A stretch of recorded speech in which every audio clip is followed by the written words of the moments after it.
Hi everybody, welcome to KIPS. I'm Ronald Gonzalez Trujillo, Executive Vice President here at KIPS, and this is the Level Up, the series where we take common and popular exercises and show you how to take them to the next level to get the most out of it for each of your athletes, clients, and all of your trainees. Today we're going to be digging into the squat. Now the squat is one of the most common exercises you'll see in the gym, but very often you'll see a lot of common mistakes. One of the main common mistakes I want to start by getting into is a lack of specificity. So specificity just means that we need to train specifically to our goal. So say my athlete is here and their goal is to be the best basketball player possible. Does it then make sense for me to be overloading them with the heaviest, deepest range of motion squat possible when, for their sport, they're very rarely deeper than this? That's a good question, right? We need to take a look at what our client's desired outcomes are before we start programming how we want the exercise to function. For a little more common scenario here, we're going to say we have a client coming in and they have a poor dorsal flexion ability, right? So they go into the squat, those heels have to come up, the torso drops forward in order to produce any real change of angle there at the knee. So how do we program this into our squat? How do we specifically program for this person in order to help them get the most out of the movement? Well, one way we can do so is by elevating the heel. So we can elevate the heel by throwing a couple plates under there.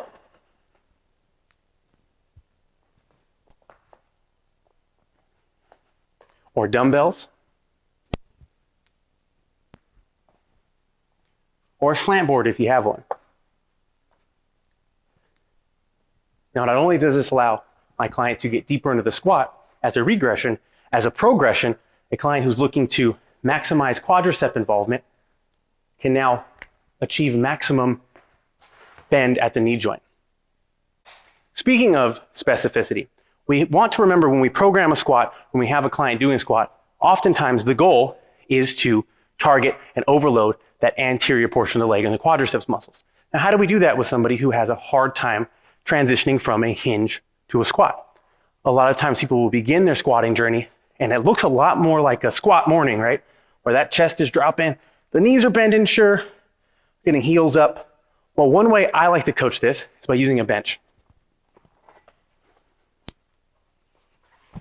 So utilizing a bench, we're able to give our client proprioceptive cues without having to actually manipulate them through space to allow them to become more aware of their body and gain control of their movement.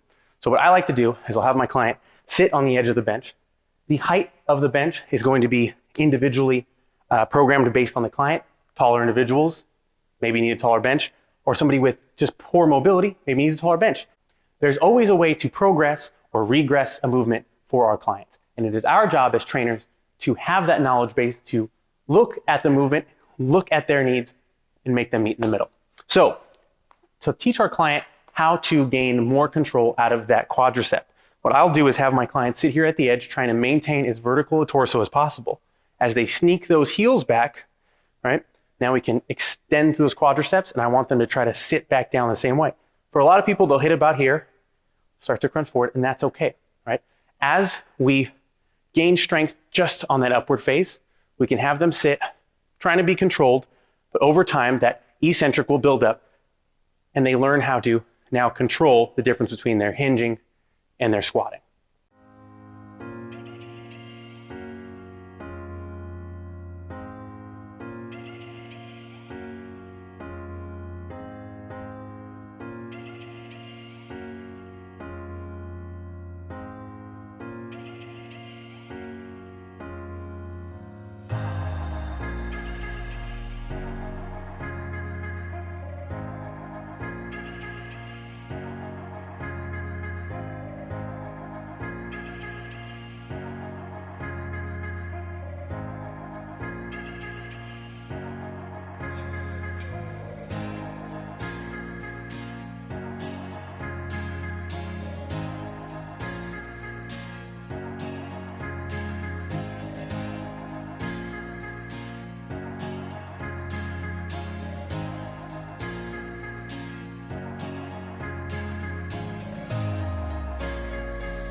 So what do we talk about today? We talked about specificity. In every exercise we do, in every program we build for a client, we need to be specific. Not everything works for every person. Anybody worth their salt knows the answer in fitness is almost always, it depends. So how do we get the most out of the squat? Well, it depends. It depends on your client's mobility, their desired outcomes, and their current ability. We don't want to throw someone in the deep end when they're not ready. We don't want to keep someone in the shallow end when they're ready to go. It's our job to make sure we have the basic knowledge to accommodate all levels. Doing this will take any exercise to the next level. So that's it for this episode of Level Up. We looked at the squat and how to accommodate clients of all ability. Be sure to let me know below what exercise or technique you want me to look at next. Like the video, subscribe to the channel, and please hit that bell icon to be notified of our latest posts. Follow us on Facebook and Instagram at KIPS Online. This has been Level Up. I've been Coach Ron. Thank you so much.